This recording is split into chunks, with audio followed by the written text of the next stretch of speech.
मैं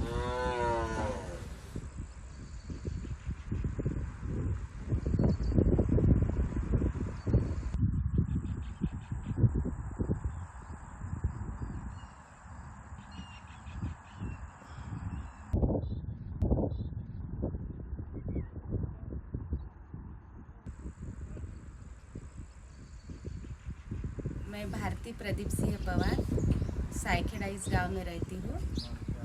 मेरे पति ने 2008 में आत्महत्या की थी। आत्महत्या करने के 8 दिन पहले से ही उनकी जैसा मानसिक स्थिति थी वो थोड़ी सी ख़राब थी, क्यों तो कर्जा बहुत हो गया था और मेरी खेती जो है ये जैसा कोरडवाऊ के हिसाब से है, वलित की कुछ भी खेती में परिस्थिति नहीं है और शाहूकारी कर्जा ले लेकर खेती करते थे। 2-3 साल बारिश न होने की वजह से खेती में बराबर फसल नहीं होगी और इसी वजह से कर्जा दिन ब दिन बढ़ता चला गया और शाहूकारी कर्जा होने की वजह से ब्याज दर भी ज़्यादा हो गया। ऐसे इसमें उन्होंने दिवाली के 8 दिन के बाद में मेरे पति ने पॉइजन लेकर हमारे रहते घर में आत्महत्या कर ली।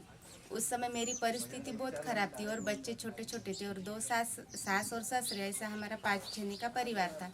ऐसे परिस्थिति में मैं कभी घर के बाहर नहीं निकली थी और क्या करना कैसा करना मैं बहुत परेशान रहने लगी थी, क्योंकि तो बच्चे छोटे थे, बच्चों को संभालना, बूढ़े सास ससुर को संभालना और समाज से कैसा लड़ना। मेरा नाम रेखा चंद्रकांत गुरनुले है। मेरे पति का नाम चंद्रकांत गुरनुले था और उन्होंने 2006 में आत्महत्या की और अपने आप को जला लिया था।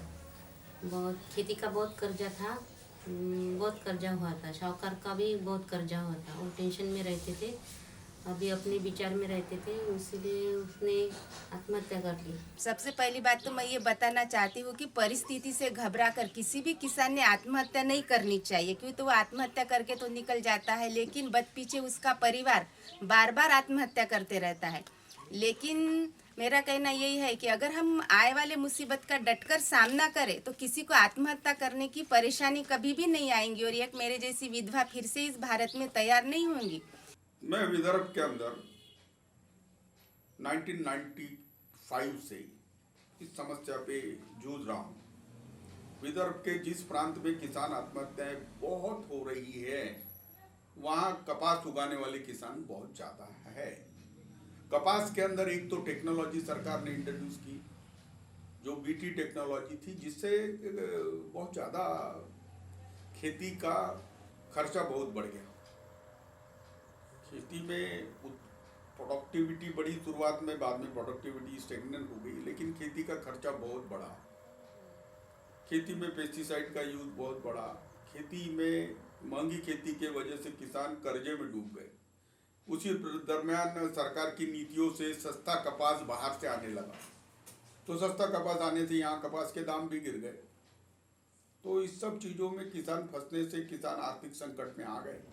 जो कैश क्रॉप था, जो वाइट गोल्ड बोल के कपास गिना जाता था, वो जानलेवा क्रॉप हो गया। सरकार ने समय पे काम नहीं किया। ये ड्राईलैंड फार्मिंग एरिया है, यहाँ पर क्लाइमेट चेंज का बहुत असर होता है। तो किसान एक दुष्चक्र में फंसकर आत्महत्या करने लगे। सरकार ने बहुत सारे पैकेजेस दिए, लेकिन सारे पैकेजेस का डायरेक्शन कुछ गलत था, तो जिससे रिजल्ट भी अच्छे नहीं है। सरकार ने कर्जे माफ किए, उससे बैंक स्ट्रांग हो गई, लेकिन किसानों को क्रेडिट अवेलेबिलिटी नहीं हुई। सरकार ने इनपुट कॉस्ट रेगुलेशन के लिए जो कुछ किया, उससे तो आमदनी कम हुई, लेकिन लागत मूल्य बढ़ के रहा। इकोलॉजी पूरी डिस्टर्ब हो गई, पूरा फ्लोरा फोंडा मर गया। लोगों को जो बीमारियां कभी नहीं होती थी वो हो रही। तो हेल्थ के हिसाब से तो तकलीफ हुई है।